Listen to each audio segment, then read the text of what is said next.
چوارەمی پەرلەمانی کوردستان بوون سەرۆکی ڕێکخراوی دکتۆرە گەشە ئێمە بردەوە بۆ ناو تاریخێک کە بەڕاستی دنیەکی چۆن ئەڵێن فعلی کرد دکتۆرە گەشە یان ژنان چوونەتە ناو خەباتینەتەوەی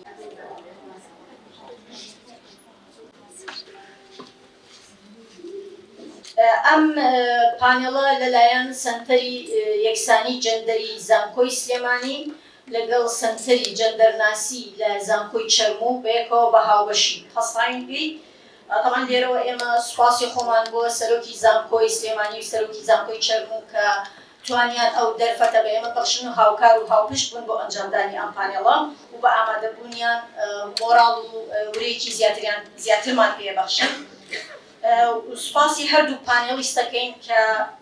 ئامادەیی خۆیان دەربڕی بۆ بەشداربوون لە پانێڵەکەیە کە خاتو گەشەدارە حەفید و خاتو شنۆ ڕەمزی هیرالیە کە زۆر سوپاسیانەکەین ئەرکیان کێشاوە هاتوون بە فەرقی بۆ سەرسیچ. بەگشتی ژن وەکو ڕەگەزێکی کۆمەڵایەتی ڕۆڵی هەبووە لە دروستکردنی شارستانەتەکانە لە هەموو کۆمەڵگەکانە، بەڵام بارودۆخی تایبەتی هەر کۆمەڵگەیەک جیاوازە لە کۆمەڵگەیەکی تر. ئێمەی ژنان لە باشوور پێم وایە هەر لە زۆوە هەستمان بە گرنگی بۆ بەشداری ژن کردووە لە کۆمەڵایەتی و سیاسی و ئابوووریەکاندا. ئەگەر بگەڕینەوە بۆ مێژوو لە کاتێکا کە لە ژێر دەسەڵاتی عوسمانیە بۆ ئەم سنوورە لە ساڵی 1990 جەمعیەتە عالی ژنی کورد لە ئیستانبول کچی مستەفا پاشاییە مڵکی دروستی ئەکا لە شێوازی ڕێکخراوە لە شێوازی کاری مەدەنیە ڕێکەخرێ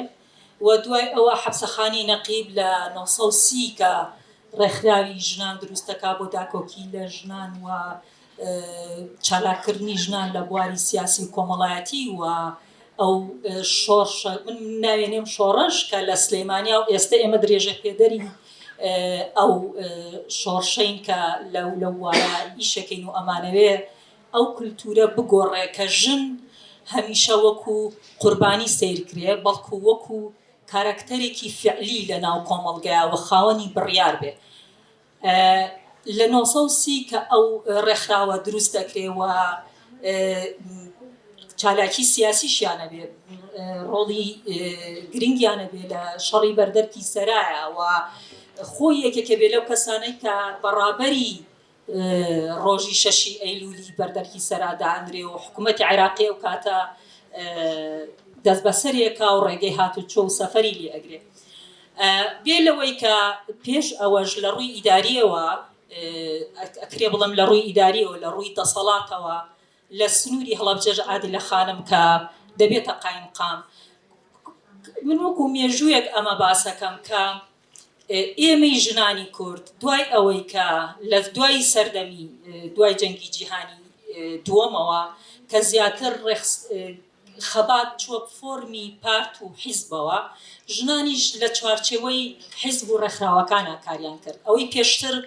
لە شێوازی ڕێکخراوی مەدەنی ئیتر هەر فۆرمێکی جیاوازی هەبوو بێلەوەی ئێستا بەڵام خەباتی مەدەنی کردووە بەشداری سیاسی و کۆمەڵایەتی و ئابووری کردووە و دوای ئەوە کە کۆمەڵی ژێکافی کوردستان دروستە بێ و لەقی باشوور دروستە بێ زۆر لە ژنانی سلێمانی لە ژنانی باشووری کوردستان بەشداری ئەو ڕێکخراوە ئەکەن و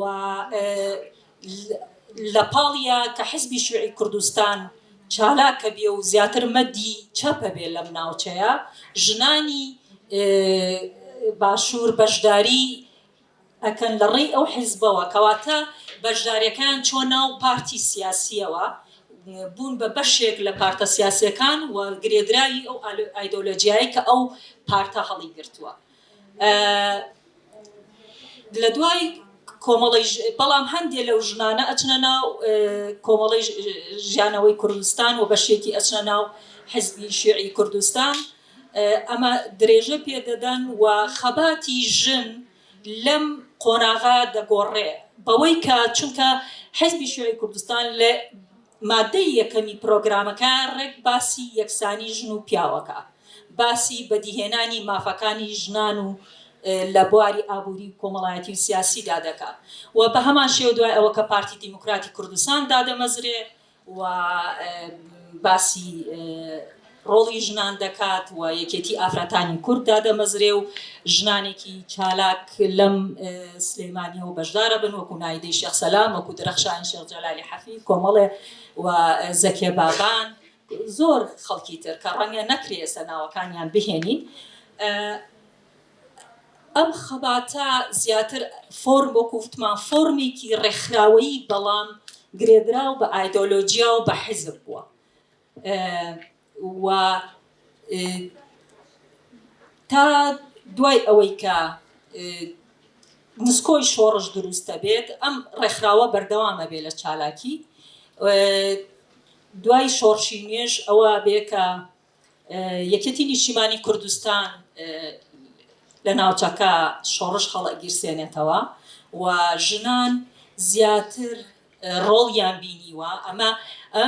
ئەمە گرێدراوە بێ بۆ تەجروبەی کە دکتۆرە وتی ئەی خۆت چۆن ئەم تەجروبەی و بینی سەرەتا زیاتر ڕێخستنەکان وەکو ڕێخستن وەکو کاری ناو شار ژنان ڕۆڵیان پێدەدرێ و بەڕاستی ڕۆڵی زۆر زۆر گرنگیان پێدراوە بەڵام ئەوەی کە جێی ڕەخنەیە کە ڕەنگە هەندێکمان ئێستا دایکەکانمان لەوێ بوون لە شاخ بوون ئەوە دکتۆر لاسک لێرێ بڵێسەخان لێرێ دایکی من لەوێ بووە ژن بەداخەوە ئەگەرچی هەڵگری ئایدۆلۆجیایەک یعنی باش بە قوترین تەنزیمی یەکێتی نیشتیمانی کوردستان کۆمەڵی ڕەنجەرانی کوردستان بوو هەڵگری مارکسیزم بوو نەیتوانی فێمینیزم وەکو فکر بخاتە ناو شۆڕشەوە زیاتر بەری لقێکی خەباتی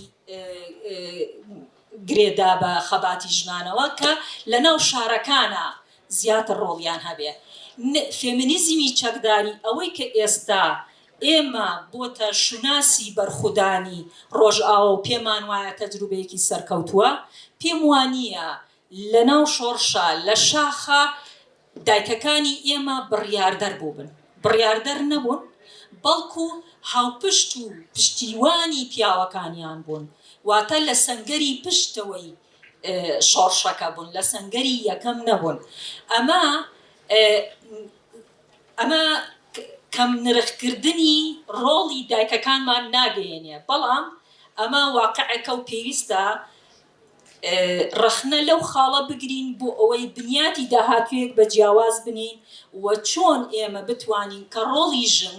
کە پرسی ژن لە پرسێکی مافی ژنەوە لە پرسێکی تاکەوە ببێ بە پرسێکی کۆمەڵگا ببێ بە پرسێکی گشتگیر و پەیوەندی بە هەموو تاکەکانی کۆمەڵگەوە هەبێت ئەگەر خەڵکی لای ئێمەش لە پاشوو ئەگەر ئەو پەروەردەیی هەبوایە ئەوەی ئەگەر بگەڕێنەوە بۆ شاخ لە کاتێکا ژنانێک هاتن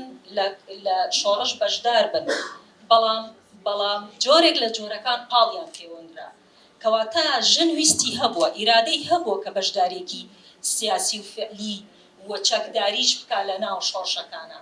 بەڵام ڕێک نەخراو بووە وتمان ویستێک نەبوو بۆ پێی لەبەر ئەوەی ئەو نەریتە باوەی کە پێی وایە ژن ئەگەر بێتە ئەو مەیدانە تووشی کێشەی کۆمەڵایەتی دەبێ و پێوەری شەرەف و نامۆز پێوەی لێکێنراوە لە کاتێکا دایک و باوکەکان پێیان وایە کە ئەگەر کچەکان تووشی کێشەی کۆمەڵایەتی دەبێ ئەمانە ڕێگر بوون لەوەی کە بەڵام تێپەڕاندنی ئەم بیرکردنەوەیە و هێنانی فێمینیزمی چەکداری بۆ ناو شۆڕشی ڕۆژئاوا ئەوە خاڵی سەرکەوتنی ژنە ئێمە ئەگەر بینێ سەر خەباتی ژنی کورد لەم سەدەیەکە ڕابردوو بەڕاستی خەباتی ژنی کورد زادەی بزاوە چەپەکانە خاتوو دکتۆرە گەشەش باسی کرد من نامەوێت زۆر بچمە دووبارە قسەکان بەڵام لە ئێمە من تیشک بخەمە سەر ڕوێکەوە کە بەرخۆدانی ژنان و خۆڕێ خستنی نەک لە بواری سیاسیە لە بواری میلیتاریستی لە بواری سەربازیە لە ساڵانی حەفتاکانەوە لە ناو پارتە چەپەکانی پارچەکانی کوردستان بە شێوەیەک لە شێوەکان ئەم پێشکەوتنە هاتە ئاراوە کە هاوتەری بوو لەگەڵ شەپۆلی سێمی فەمینیزم لە جیهانە ئێمە ناڵێ ژنی کورد زۆر ئاگاداری شەپۆلەکانی فەمینیزم بوو بەپێی ئەمە کاری کردووە چکە فەمینیزم خۆی لە خۆی زادەی سیستەمی سەرمایه‌داریە و لە ڕێکخراوێکی کۆمەڵایەتی زیاتر و یاسایی و بڕێک سیاسی پێک هاتووە خەباتی ژنی کورد جیاوازە لەبەر ئەوە پارتی کرێکارانی کوردستان خۆی لە خۆی لەسەر سێ پای ئایدۆلۆژی زۆر گرنگ دامەزرا کە گرنگە بۆ هەر حزبێکی کوردستانی بەڕاستیش ئەم ئەزمونە یانیش ئەم شێوازە کارکردنە زۆر گرنگ بوو لەم سەردەمانە پایی یەکەم کە پایی نەتەوەیی بوو کە کوردستان داگیرکراوە پایی دوم پایی چینایەتی بوو کە لەسەر بنەمای شەڕی چینایەتی سەرمایه‌داری بوو پایی سێم جێندەری و پرسیژن بوو ئەوەی ئەم ڕێخستنەی دامەزران ئەوەی ئەم سیاسەتی حزبە سیاسی دامەزران ئەو کۆمەڵە پیاوە بوون کە باوەڕیان بەمە هەبوو لەدا ناکۆکی یانیش جیاوازی پارتەکانی تری لە باشووری کوردستان و لە ڕۆژهەڵاتی کوردستان ئەوە بوو ئەو پیاوانەی کە هاتنە ئەم شۆڕشە باوەڕیان بەوە هەبوو کە ئەگەر ژن ئازاد نەبێ ژن دەتوانێت بەڕاستی بتە فۆرمێکی دیاریکراوی ناو ئەم خەباتە بەڕاستی کۆمەلگا بەلایەکداچی هەموو نەهجەکان هەموو تێگەیشتنەکان ئەگەڕانەوە سەر ئەوەی ئێمە کێشەیەکی نەتەوەیی داگیرکاری چینایەتیمان هەیە بە تایبەتیش ئەم بیرۆکەی لەناو فکرە لەناو پارتە چەپەکان زۆر باو بوو ئێمە مەسەلەی ژن بۆ دوای ڕزگارکردنی کوردستان دوای ڕزگاربوونمان لە مەسەلەی چینایەتی و سەرمایه‌داری ئەتوانین ئەم پرسە چارەسەر بکەین دەخێر کە ئەمەی پەکەکە کردیانەوەی پارتی کرێکارانی کوردستان کردی لە ڕووی ئایدۆلۆژیەوە وەڵامێک بوو بۆ ئەوە پارالێل یان هاوتەریم لەگەڵ ئەم پرسانە بەڕاستی کورد کێشەیەکی زۆر جدی مرۆڤایەتی کێشەیەکی زۆر جدی هەیە کە پێی وترێ کێشەی ژن کێشەی یەکسانی جێندەری کە زۆر کەس بەڕاستیش لە کوردستان تێگەیشتنیا زۆر کەمە بۆ ئەم پرسە یەکسانی جێندەری لە ڕووی مەسەلەکە تەنها مەسەلێکی فێمینیستی بەحت یانیش ڕوت نییە لەم بابەتە مەسەلەکە کێشەی نەتەوەیەکە کێشەی مرۆڤایەتیە کێشەی ئینسانیەتە کە تۆ نەتوانی دوو ئینسان بەڕگەزی جیاواز و بە یەکسانی چیان لێکتر جیاوازە و چیان یەکسانە بیهێنی تەپاڵ یەکترەوە بتوانانی لەسەر ئەمە کار بکەی بەڕاستی ناتوانانی هەر لە چوارچێوەی مینەیەک تۆ سەیری بکەی ئەگەر ئەو مینە جلی ئەسکەریشی لەبەر بێ هەر تۆ بە مینێکی بێتوانە بێعەقڵ بێهیل لە چوارچێوە نەریت و دابوونەریتە کۆمەڵاتیەکان سەیری بکەی کەواتە ئێمە دینەوەی سەرکەوتنی شۆڕشی ڕۆژئاوا ئەزمموی ڕۆژئاوا باکووری کوردستان بەڕاستیش من خۆم بەمەوە گرێدەم دووەم شتیشی کە زۆر گرنگە ئێمە باسی بکەین ئەوەیە کە بەرخودان ئەبێ بیری لە پشتەوە بێ پەروەردەی لە پشتەوە بێ ئەبێ ڕێخستنێکی لە پشتەوە بێ ئەو ڕێخستنە ئەوە بێ کە لە داهاتوودا ژن وای وێنا بکە کە ئەتوانێ ئەگەر ئێمە شۆڕشمان کرد و گەیشتنە واری ڕزگاریە ڕۆڵی ژن تەواو نابێ لێرە بەڕاستی ئەوەی ئەزمموی باشوور ئەمە پیشاندانیانی لە زۆر بوارە ڕۆلی ژن لێرە ڕا تەواو بوو بەس ئێمە تەواو نابێ لە ڕاستیە ئێمە لەم ساتە وەختەی کە ڕۆژئاوا تووشی ڕوبڕی ئەم وەزع ئەمنی و داگیرکاری بۆتەوانێ لەم ساتە وەختەیە کە کورد پێویستی بە هەموو پێویستی بەیەگرتنە هەر تاکێک لە ئاستی خۆیەوە پێویستی بەوەیە کە بە جۆرێک لە جۆرەکان بە پێی توانای خۆی بەشداری بکات لەم بەرخودان و پشگیریە لە کوردانی ڕۆژئاوا بۆیە یعنی ئەوەی کە ئێستا ئەیبینین خۆی ڕاستە کوردانی ڕۆژئاوا خۆیان بەرخودانەکەن و خۆیان لە ڕیزەکانی پێشەوەی شەڕن لەگەڵ براکانیانە بەڵام ئێمە ژووکو کوردانی باشوور ئەتوانین هەریەکە بە جۆرێک ئەو ڕۆڵە ببینین کە پشگیریان لێ بکەین وەکو ئەوەی کە لەم ماوەیە بینیمان ئەگەر لە ڕێی کۆمەک کۆکردنەوە بێت لەبەر ئەوەی کە ئێستا ئەوان زۆریان ئاوارن لە وەزعێکی خراپی بارودۆخی ژیانی ئابوووریان ئەگەر لە ڕێی کۆمەک کۆکردنەوە بێ ئەگەر لە ڕێی ئەوە بێ کە تۆ بتوانی بابەتێکان لەسەر بنووسی پشگیریان بکەیت بە هەموو زمانەکان بۆی هەموو دنیا ئەم پشگیریانە ببینێ ئەگەر تۆ لە ناوەندێکی وەک ئەکادیمیت زانکۆیە ئەتوانیت بە لێدوانەکانت ئەتوانیت بە ڕێخستنی پانێڵەکان ئەتوانی بە سازکردنی کۆڕ و سیمینارەکان بابەت بوروژێنیت و بابەت بخەیتە ڕوو بۆ پشگیری بەرخودانی ڕۆژئاوا و بە تایبەتیش مامۆسایانی زانکۆ توانن کە بەڕی زمانەکان چاپێککەوتن لە ڕێی کەناڵان نێو دەوڵەتیەکانەوە بکەن کە پشگیری خۆیان دەرببڕن لە ڕێی ئەو ئیمزا کۆکردنەوەی بێکە ئێستا لە ئارایە بۆ ئەوەی کە پشگیری ئەو پاراستنی کورد بکرێت ینی جۆرەها ڕێگە هەیە تۆ توانی پشگیریان کەی شەرنی هەمومان بچین چەک هەڵگرین چکە چەک هەڵگرتن ئاسان نییە و لێزانین و ئەزمموی ئەوێ ینی ئەگەر ئێمە نەتوانین چەک هەڵگرین و ئەزمونێکی چەک هەڵگرتن و شەرکردنمان نەبێ خۆتوانین ئەبم لایەنانی کە باسم کرد پشگیریان بکەین و لەگەڵیان نابین نەوەک بەجێ کوردانی ڕۆژئاوا بەجێ بهێڵرێن چکە ئێسمە ئەزانین کە کورد هەموو کات هەموو کوردانی هەر چوار پارچە هەمیشە خۆیان ئەبێت دڵسۆزی یەکتر بن هەمیشە وەکو کوردانی خۆشمان باشوور شاخەکان دڵسۆزمان بوون کەس پشتت ناگرێ ئەوەی کە ئەمڕۆ دۆستە سبێنێ دوشمنتا بەرژەوەندێ سیاسیەکان هەیە ڕێکەوتنەکان هەیە بۆیە هەمیشە ئەبێ ئێمە جە بە تایبەتیش زانکۆ کە وەکو ناوەندێکی ئەکادمی